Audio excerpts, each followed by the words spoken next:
Today's presentation is part 2 of our 6-part virtual gathering. Our speaker today is Sarah, the Director of Programs of Asian Pacific Institute on Gender-Based Violence, API GBV. Sarah, whenever you're ready. Thank you so much, Izzy. I'm ready. Hi, everyone. Like Izzy said, I'm Sarah Khan. My pronouns are she, hers, which seem to be on my screen 2 times, but just so that we confirm, I go by she, hers. One should have been my name, but I'm so happy to be here. Nothing gives me more joy than working with folks that serve in what a friend of mine once shared with me was the global majority. So folks that work in a culturally specific organization or in their own communities to build the capacity of our communities to end gender-based violence. So having said that, I am going to attempt to share my screen. And I say that because year 3 or 4 in COVID and doing virtual work, for some reason, I still have some hiccups. So I'm going to try and hopefully this works. And did not. And I think it did. So, Caminar Latino has partnered was kind enough to bring on API GBV and our other partner, Vicky, from Red Wing Consulting, to talk about building communities and what that looks like. So I wish we were meeting in person, but what I'm going to try and do is give a overview of what organizational sustainability looks like. If you have questions, please feel free to put them in chat. I'm happy to take questions at the end. If there are pieces that you feel resonate or you have questions, Caminar Latino is more than happy to set up more time to talk about things. We will also be hosting office hours next week, I believe. And so we are very accessible in any way. Just know that, yes, we have the funding to do this work, but our ultimate goal of all our organizations is to make sure that our communities thrive. And that's why we do this work. So a little bit about us. So the Asian Pacific Institute on Gender-Based Violence is a federally funded resource center that works in the larger, and I haven't put the acronyms in here, the Asian American, Pacific Islander, or the Middle Eastern or North African communities. Well, but we work with, like other communities of color, we work with whoever needs help. And our expertise to some extent is working on policy. We work on language access, a lot of programs on building capacities of our community. We are trying to lift up resource and research in our communities, because when you get lumped as a monolith, a lot of data is lost. So that's just a little bit about us. We're national. We do have an office in Oakland. We have really grown exponentially in the past 2 years with the folks in office, with a staff of about 20 in like at least 10 different states. You can find more information about us and resources on our website. So today, we're just going to be talking a little bit about what we mean when we say the social context of your organization should be. Oftentimes, and I say oftentimes because not everybody starts like this. The reason why we do the work is because there's a need in the community. And we do have ideas for what we want in terms of what our organization stands for, what those values are. But I think we're so busy doing the work that we don't really think about what the infrastructure is needed to grow the organization. So we want to talk about what sustainability means, not necessarily about what our work is, but more about how do we get the organization to be healthier and to be more proactive than reactive. And I think my personal favorite, we're going to talk about what can we do to help the people who do the work, our staff, to take care of themselves, and what does it make to make or what does it take to make our organizations also healthy. And in the past, or when this movement and the sector started, we may have taken a lot of information from mainstream organizations and not necessarily have ways or adapted ways on how our cultures align with the work that we do. And so together we're going to explore some of that. And so to that end, we're going to analyze, you will all individually analyze your mission statement, identify or clarify your organizational values, and see what those values, how they permeate, if at all, during your organizational culture, policies, and structure. So one example would be, we keep talking about how we're really there for our communities, right? When we are working with survivors, some of us are survivors, some of us lead organizations that are survivor led. And when we're lifting up folks and making sure that they're financially secure, or they have a job, or they have a house, are we doing that in our own organizations, or is our staff also just a paycheck away from being homeless? We're talking about well-being, but what's the point of having so much PTO when you can't take time off because you're so busy working? So those are some of the things that we're going to be talking about. And I did not go to school for any of this stuff. This is all lived experience. I started my way as a program coordinator, then became a program director, then became the executive director of an organization before moving 10 years ago to API GBV, where I want to make sure that our organizations thrive and are there to support our communities, regardless of what is happening in the world, or what happens to funding sources. Oops. So yes, so coming back. So what is organizational identity? Organizational identity is, we will just address a little bit. Oops, sorry, I lost my notes. So we right now in the chat, which I can see, so Izzy, I mean, I'll have to look this way to look at the chat. So Izzy, please monitor the chat. No problem. The goal is also to make sure that we know each other. I know we are virtual and not talking to each other, but it would be fantastic if we could also, like, just in the chat, put in our names, pronouns, your organization's name if you are representing an organization, your role, and more importantly, one thing you love about your community and or where you live. So I can share instead of writing in the chat. My name is Sarah Khan. My pronouns are she, hers. I work for the Asian Pacific Institute on Gender-Based Violence. My role is the Director of Programs, which basically means that I do whatever needs to be done, just like every other organization, to make sure that our work gets done. And the one thing I love about my community and where I live in the San Francisco Bay Area. So even though it's raining right now, I love our temperature. And one thing that I love about my community is that I think my community is extremely resilient. So, which may not always be a good thing, but I love that about us, that you can't keep us down, we keep rising. So everyone, when you get a chance, feel free to keep adding stuff in the chat so that folks in the room with you get to know who you are. We're not a very large group, so it would be fantastic to just get an idea of who the peers are.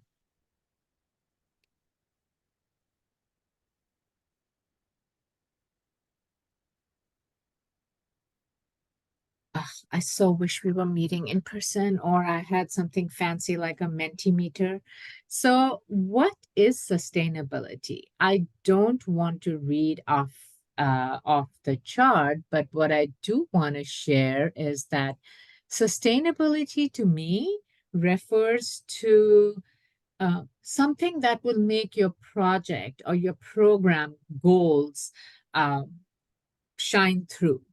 And sustainability to most folks is like, I need money to function, which you do. Uh, but is it, does it mean that we are guaranteed the sustainability of a project by finding resources to continue the project as it is? Or does it mean that we want to look at the broader goals of the project and what it means to be met through activities that are consistent with the current condition? And I guess what I'm trying to say is that sustainability may not necessarily mean that you maintain the status quo, that you get funded for $100,000 this year to do your volunteer outreach program. And you have two staff members and you continue to do that. Sustainability could also mean something like um, you did that. You did the outreach. You realized that outreach, what this outreach meant that you have more people calling in. So you may not need two people to do the outreach. You may need one person to continue to do the outreach, but one person to man your hotline, or you need someone to do outreach in a different way because this form didn't work out. So I think what I'm trying to say is like, it's okay to think about pivoting instead of like sitting in and being like, this is what our program did. There's another activity which we can do later on also if we have time today to just talk about what it is that how you measure whether your program is successful or not. So if I had to say something, I would say sustainability may include the full range of impact that an initiative or program has after the services have been discontinued. And there are other ways of measuring organizational sustainability. So, not just your fiscal sustainability, you have many strategies. You are community specific. You are in compliance, and all culturally specific organizations need to be compliant, but it doesn't have to be a cookie cutter approach just because this is what the mainstream does. We need to do that. An example of that could be we all, if we get federal funding, which is what I'm hoping that all of you are looking to do, apply for federal funding. We do want to apply for federal funding, and we will be filling out forms that will require a lot of data on our end, and we may not have the capacity to do that. But there is the written word, but then in a lot of our communities, we also have the spoken word and or oral traditions. It's very easy now to now record yourself and say, this is an addition to what we are doing. What are some short-term goals and what are some long-term goals? Again, oftentimes in the middle of doing the work, it's very frustrating to think about being aspirational and thinking about this is what we want to do next. But I myself have gone from, oh, I wish instead of 6 beds because we have a need, I wish we had 60 beds. But what do we need besides beds, right? I mean, what happens? Folks do need a space. There is a need for a shelter, but there is more need for housing. There is more need for economics. What does that look like? And I think another big piece, what does collaboration look like? Whether it's within our communities or whether it's within the larger global community, what would it look like if we were not fighting for funds? So that is something that we mean by organizational sustainability. And piece of it is that we need to build our organizational capacity to sustain and manage our work that is accountable to both our funders and also to the community.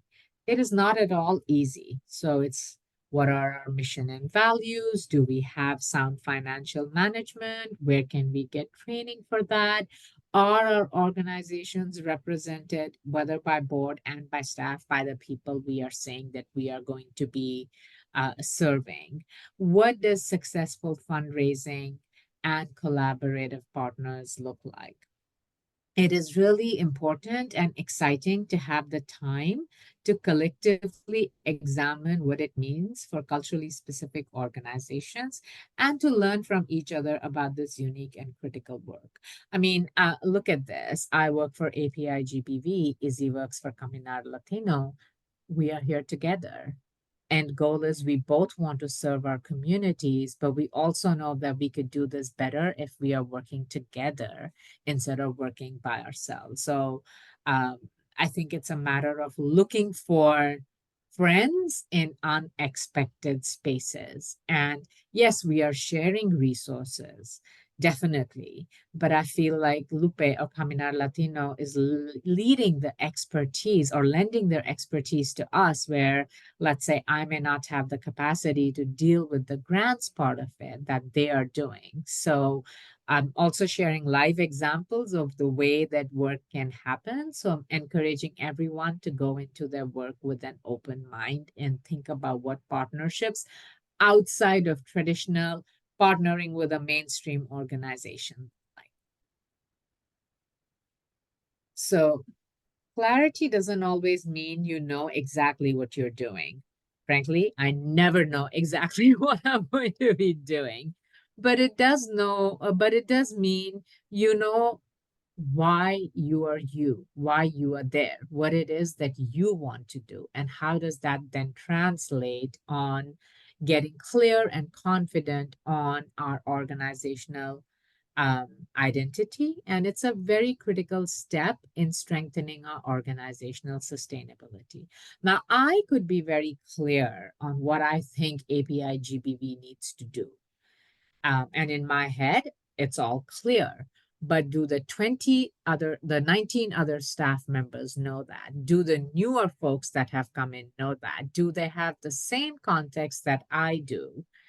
Not true. So then what I'm saying is pause for a second. When we are clear within ourselves, and then when we get clear with each other, and then we document our institutional history and identity so that we can build understanding with others today.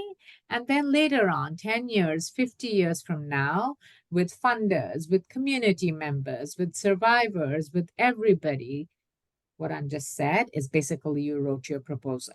So document where you come from. Oftentimes it's the same story. It started at a kitchen table. So and so saw a need for such and such reason. What makes you unique? Those are things that we need to document so that a new staff member who comes in is also onboarded and gets the history, not just of the community that they're representing, not just of all the historical work that's happened in our communities, but specifically in this organization, whether it was not incorporated for 40, 50, 60 years, whether you're brand new or whether you're 40, 50 years old, it's always good to document.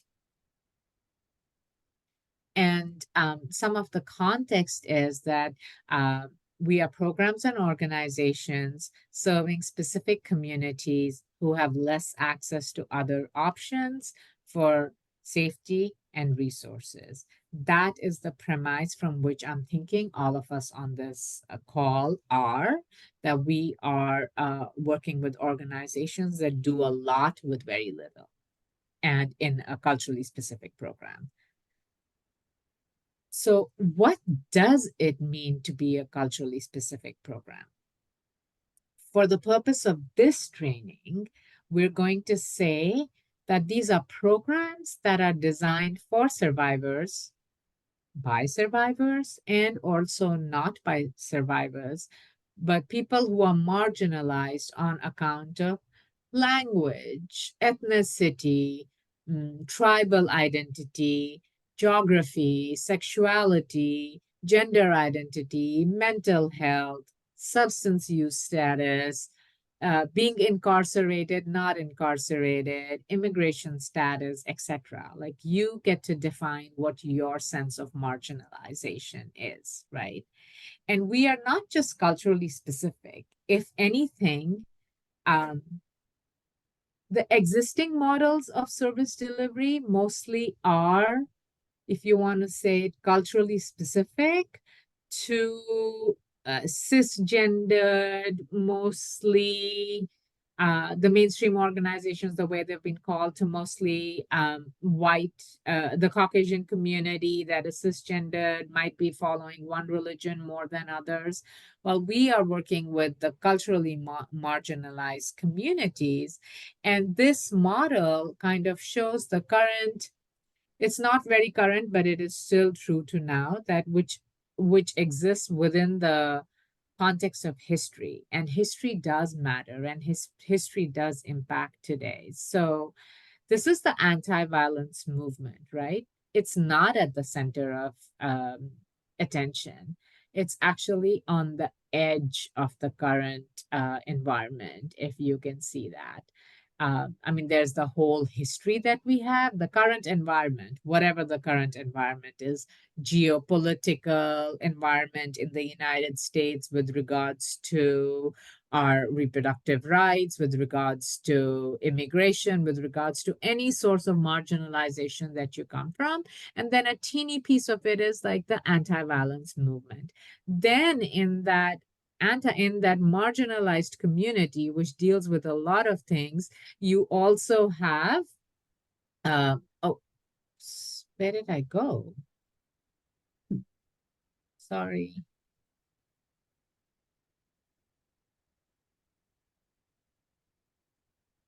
Okay, I guess this is it. Um,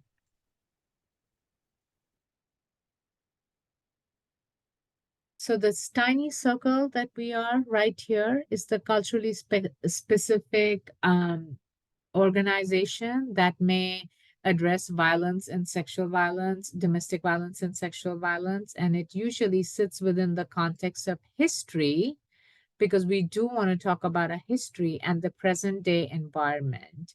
And it is centered by neither the community it serves nor the anti violence movement. To say that all of you represent organizations that exist and work really hard in ending the marginalization and the violence in our communities, but specifically to end violence is a little bit different from it being in the larger anti-violence movement and then also the larger marginalized community. Oftentimes, gender, it takes a very, very secondary place to the other violence that is happening in the community. And what are some organizational contexts that you have? There is no easy answer to this question, but we just looked at these elements of, these elements of where culturally specific organizations sit. We are trying not to replicate the marginalized community. We are trying our best to move towards being survivor centered. And this is a vision for all of us to go through all our levels from the center of the concentric circles onwards. So the survivors are the center of our organization's focus. And I'm saying this to see if this kind of works with where your mission goes. Do you hold survivors at the center of your organization's focus? And then our communities hold our organizations as central and important. And then the anti-violence movement centers our communities as much as it does other communities. And then our anti-violence movement is a respected element of our larger social political environment. And we recognize how history impacts the realities of today. So it gets really hard and impersonal to explain this, but understanding the context of our organization is central to understanding the value of our organization. And that's why are we moving towards this is what we wanted to say. And I'm going to pause for 1 second and ask you all to do this slide, like take 2 minutes to just read the slide. I'm happy to read it out, but just jot down 2 answers for yourself. What is the historical context of your communities? Um, we may not be able to answer all of these questions, and definitely not. It's just a warm up. So just think for yourself, what is the historical context for your communities or your organization?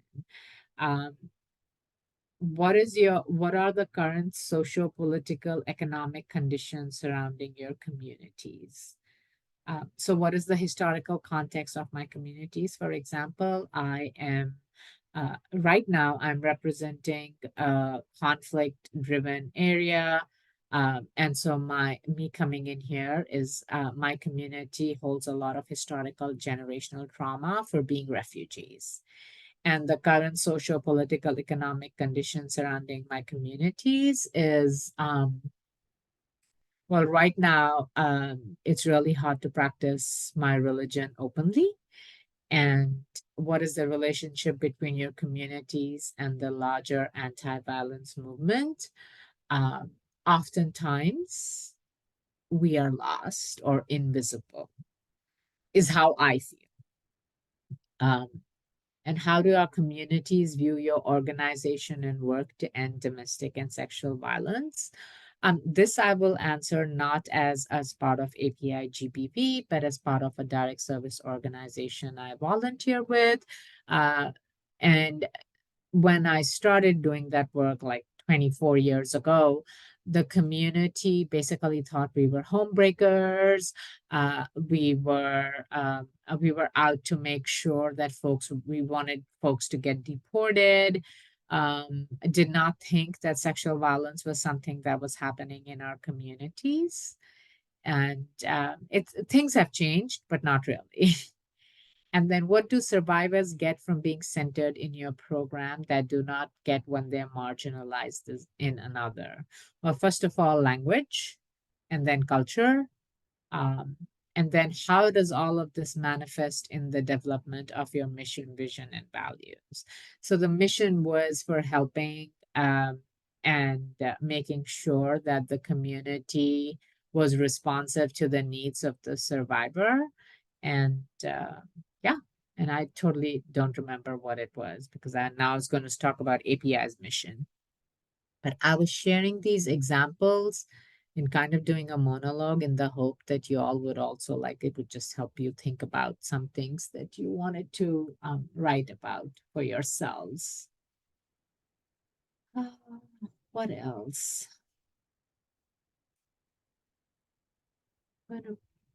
So this is something I wanted to think about. One of the first things that you could go back and do with your team is name your context and see if you all have the same um, context for what your communities and organizations need to be a part of. So now the focus is on the survivor constituency and what they need from you. So, who are the survivors that you serve? Just jot it down for yourself. Who are the survivors that you serve? So that would be the survivors we currently serve and their lived experience. How has your organization evolved to meet their needs? And are there survivors in your community that you are not currently serving?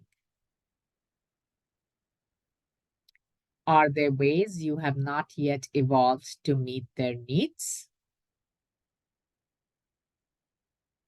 What do survivors say they get from engaging with your programs that they might not get from engaging from other programs?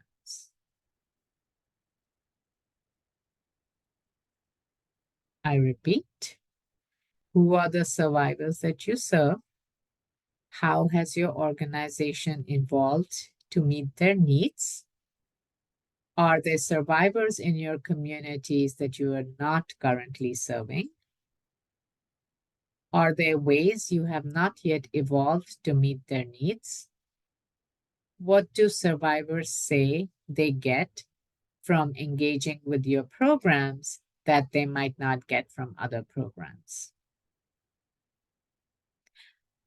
Um, when I worked in direct services, I always had this Venn diagram up, because I just always wanted to center myself and realize that ultimately we're there for survivors, and some of and for all for being survivor led. And it was a good reminder every time I wanted to, what I call for myself. I'm also a little harsh on myself on when I felt like I was having a savior complex, or not really a savior complex. You know how you want to help somebody, but it's not up to me to help someone. I can offer options, but the help has to, I don't want to think for somebody and do what's usually done to us. So this was one thing where it was like, okay, what do they think? And just as simple as that, instead of making a decision in the hope of helping them and moving them along, whoever that is, whether it's your fellow staff person, whether it's a survivor you work for. I'm learning it the very hard way at home with the teenager about how they got it, and I need to step back and full disclosure, very, very hard to do. So, so now what about our organizations? Let's focus on our organizations. Uh, I wish we can talk about this, and maybe we can do another one, a model for organizational identity. It's basically a model that a long time ago, shout out to Becky Masaki, a longtime mentor. She started this for Futures Without Violence, had a sustainability institute, and then Esperanza and us and other organizations ran with this, and now Caminar Latino also has this. So it's a model based on trees, which was really a good way for me to learn about from early sprouts through root systems development, through stalk and trunk development to leaves and fruit, and what that means for an organization. I needed a visual like this. And I'm hoping that this is helpful for you all as well to think in terms of your organization. So, obviously, a tree starts with its roots, which are its values. So in this model, just as trees grow from a central root system, our organizations grow from deeply held core values. So what are some examples of core values? We'll definitely make a difference. We'll talk more and we'll make a separation between values and programs and core values and other values. So at API GBV, one of our core values is authenticity, which means that we come in saying that we don't know the answers to all. Our community is an expert in everything that they need to know. Our job is to facilitate. So one of our core values is authenticity, and our other core value is transparency. We are very clear with our community about what we are doing and why we are doing this and how it impacts the community. Anybody want to share a little bit, talk about what they think their core values are?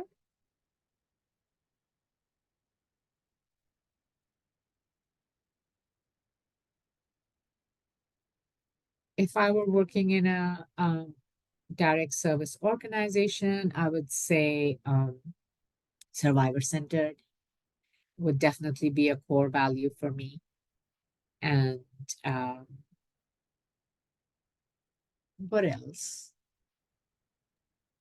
I would say empowerment-based advocacy. Absolutely.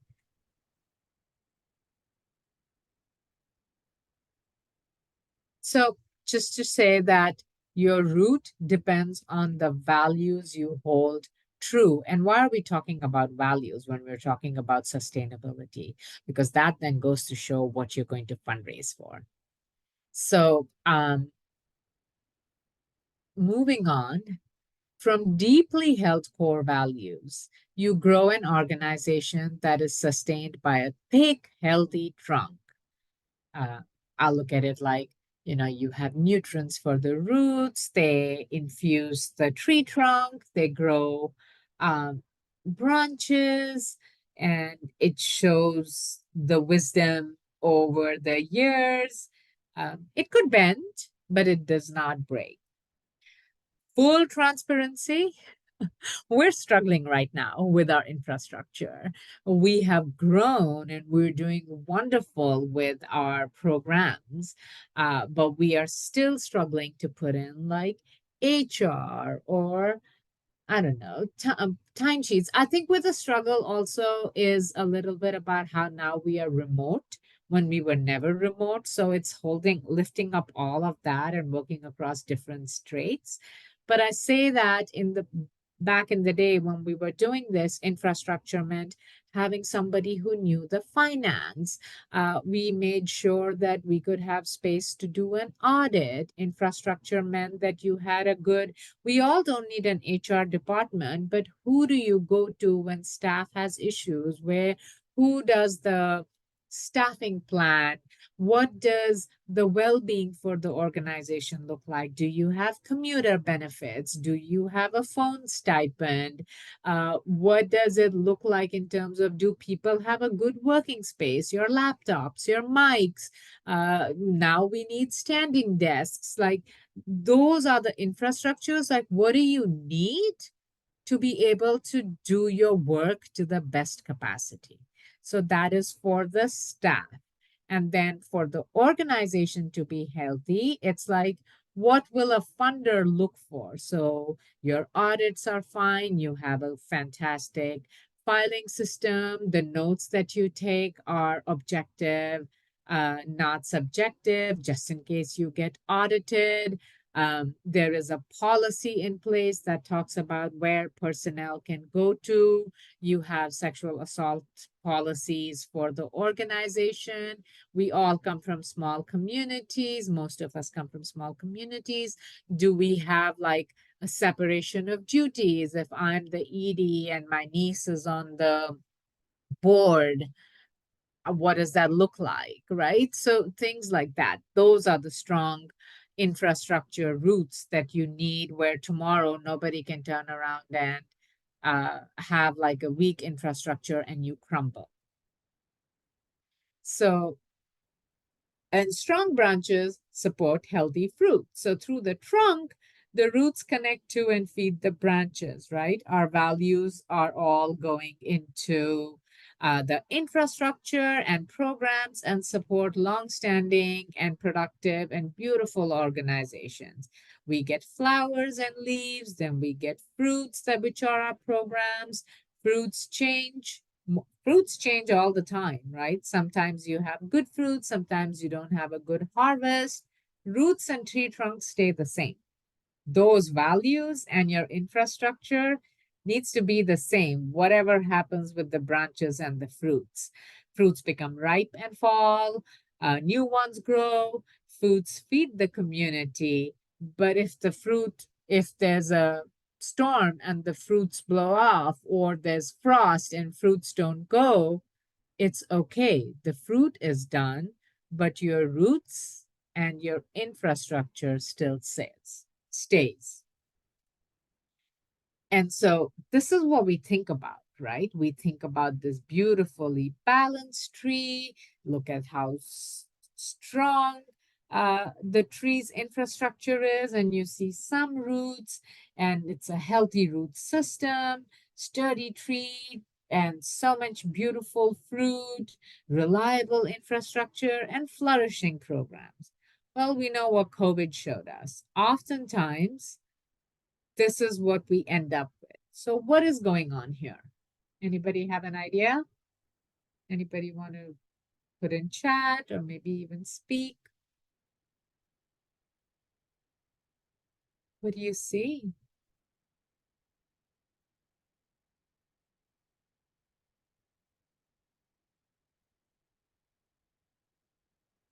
What's going on here? Somebody? Nobody? Okay. There's too much fruit in this tree, right? We did Um, get a couple of responses. okay. Maria said we may be reproducing something not needed. Uh-huh. Alexandra says not enough support. And Ed says something shocked the tree. Yeah. All of your answers are fantastic. Thank you for sharing. So there is something did shock the tree, and there is a lot, too much fruit. Tree can't hold it all up. Some of the fruit is going bad. Some of the fruit has fallen. And this is usually with our overemphasis on programming, right? I mean, even I get scared when I'm like, wait, are we not applying for that grant? Like, why are we not applying for that grant? That mentality, that scarcity, because we don't usually have money. So then it's like, okay, the community needs X, Y, and Z, all the things instead of these are the three things we're going to do. We'll do 20 things, which is really hard because you're also doing what the funder wants you to do, or you want to go in and say, this is my core value. These are the things I want to do. And the funder says, oh, that's fantastic. I'll give you an example like, oh, that's fantastic. You're wanting to start a prevention program. How about you also do civic engagement? Yes, it goes simultaneously, but now if we're doing civic engagement, because you're throwing in 500,000 dollars or 500,000 would be amazing, like $50,000. Usually it's not even for enough money. You're throwing in $50,000 and you're saying, do this and do what you said you're going to do. Usually it's not enough money to do both. And then one thing ends up happening, right? Your trees, either the fruit starts falling, the tree might not have enough nutrients for that kind production. The reality is also that our overemphasis is on programs because our heart isn't there. Like, who doesn't want to be doing work for the survivors rather than focusing on an audit or hiring somebody to do compliance? Like, where do you think we're going to go? Plus, the whole admin, 100% of our funds go towards helping the community, but who's running the infrastructure? So that mentality, there is very little emphasis and funding on infrastructure growth and stability. So, so then what do you think if there is a storm? What do you think is needed? What does this tree need? What happens when there's a storm and a tree has weak roots and so much branches and fruit? And I'll just say it, right? We need stronger connected root systems. We saw that in COVID. So many programs unfortunately sunset. And then sometimes these programs died, and only with the strong root systems and trunk, not only do these programs survive, the ones that did survive, they helped other programs survive, by bringing in new, I don't know, how you can kind of like work together. Like, I don't know if you've done this, but during COVID, I attempted to do a lot of gardening, which I wasn't the greatest at, but we ended up doing like a mixture of uh orange tree and a lemon tree, which was like this weird mixture of this huge citrusy fruit. I don't even know what it's called. I've seen like half the trees be cherry and half the trees be something else. But why I was saying that was to like, how do you work with other communities and other partners that you may not have traditionally thought about working with? So you might want to lean on other communities, other trees, organizations, or they might want to lean on you. And then what does that partnership look like? So, what is your mission? So, we learned a little bit about your values. your core values, which are different from your organization larger values, like values without which your organization will just go away. I encourage you, for those of you who are attending this, if you're working with other people and with other folks in your organization, it would be fantastic if you could go back and see if you all have the same definition of what it means to be survivor centered. We went through our values exercise and realized ultimately all of us were saying the same things, but we were all using different words. And so then I think a big part of our marketing and talking is also putting together a package for all of us to say the same things to describe our work so that we are confident in talking to our communities about what it is that we do and what it is that we want to do for our community. So, next up, we'll talk about our mission. What is your mission, right? Your mission is basically your heart, it's your core purpose.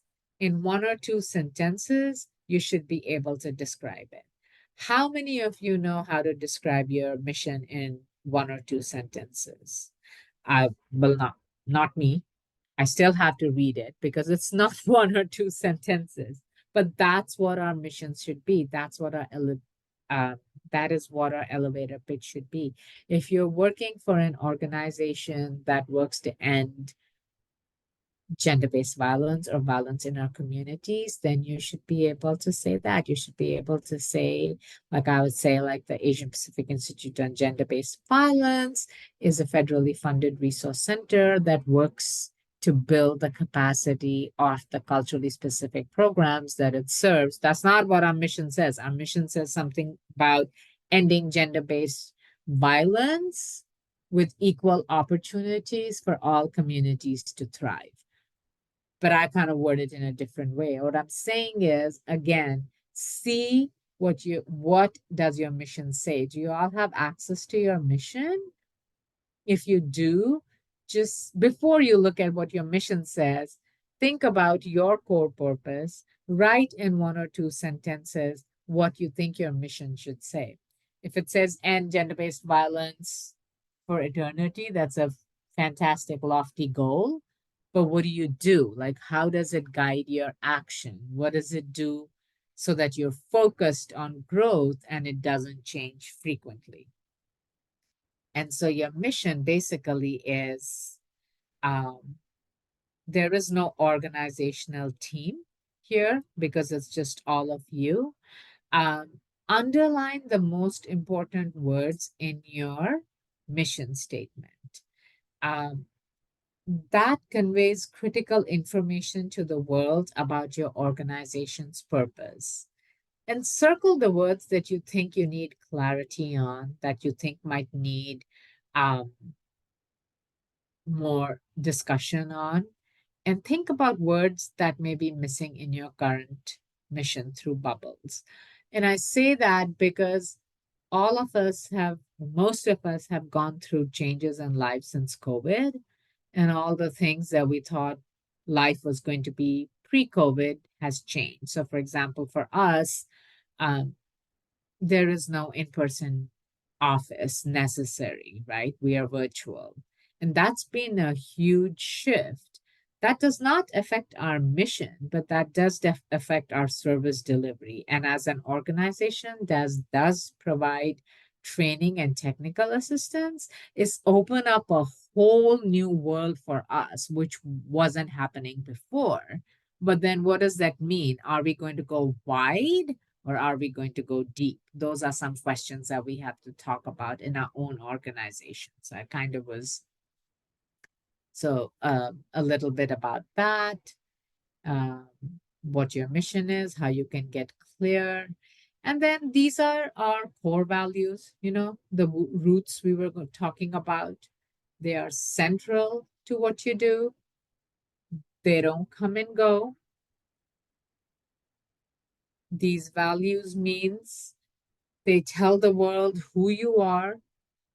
Um, Some of you might already be clear on what your core values are, and it might be something that's written on your website or back in the day when we had brochures. Uh, some of you may not. Some of you may have some idea of what it looks like, but others may not in your organization. Core values are not your programs. They ground you, and they are the ones that help you grow your organization to where you think your organization needs to go. And again, core values inform the infrastructure, or for the roots inform the tree trunk, which then informs the bark. And if we had time, we could have opened up this webinar, and I would have invited everyone to come and share core values to see how similar, if at all, our organizational core values are with the others who are on the call. Something you can do by yourselves, and if you have time.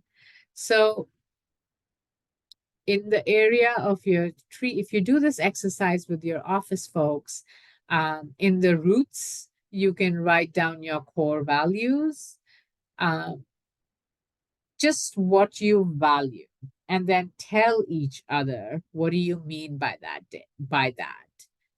And then you can do the same thing when you go to your tree trunk, and you can do the same thing, like, what does it mean to have an infrastructure that is infused with or that reflects our core values? So for example, if women's economic empowerment is one of your core values, and your full-time positions make as much or less than full-time positions at McDonald's or whatever the minimum wage is, and you provide no health coverage, how is that reflective of the core value of your organization? And if one of your core values is anti-oppression, what do you do so that your organization does that day in and day out, or when discrimination flares up amongst clients, staff, volunteers? If survivor centeredness is one of your core values, how is it reflected in your budgets? And then this one is my favorite. If you're saying that you are you love the fact you're representative of your community and you're bilingual, bicultural, or multilingual, multicultural. Does your budget even offer folks who speak another language some sort of a stipend, or so that or do you not? So strong infrastructure basically makes everything um, is makes everything healthier. You have HR, finance, technology. What does transitional management look like? Do you have evaluation? What does communications look like? Who do you collaborate with? Everything that I put on here, which I put on a long time ago, personally, we still need to work on in our own organization. I mean, there's no shame in admitting that. There's always something that is evolving. There are always things that need to happen. And unfortunately, focus is so much on providing services to those in need externally that the internal pieces kind of fall off. So we're now trying to make our way back to making sure that we're putting in pieces internally as well. And so this entire piece was, we kind of spoke about the context, and which is this. And then what does a full circle look like, right? We speak about the larger social context. Then there's the survivor context. What is your organization's mission, your organization's core values, your organization's infrastructure, and your organization's programs?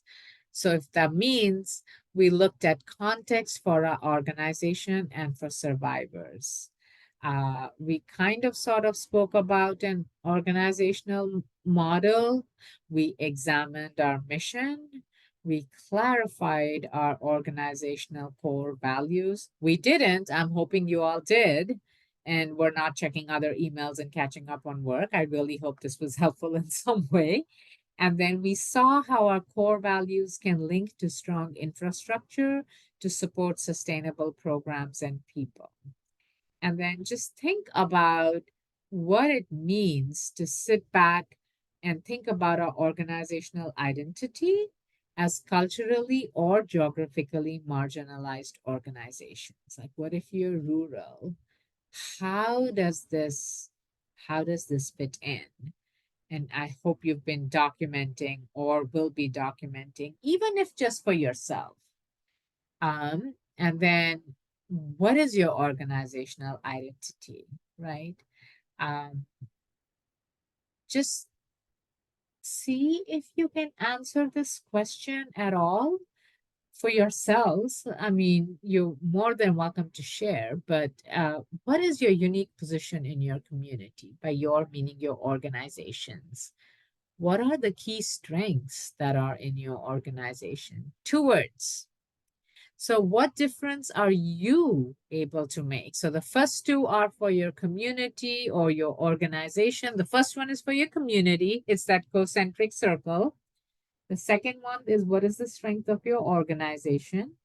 And then the third one is personal, like what are you doing different for the survivors in your community? Are you? And it could be you're not, and you will be doing something. And then how is it that what you're doing is not duplicative? And that is really hard. That was really hard for me to answer. And it's still very hard for me to answer because we are so busy in our own silo, in our own track, to actually do a scan of the community to see who's doing what that we can share.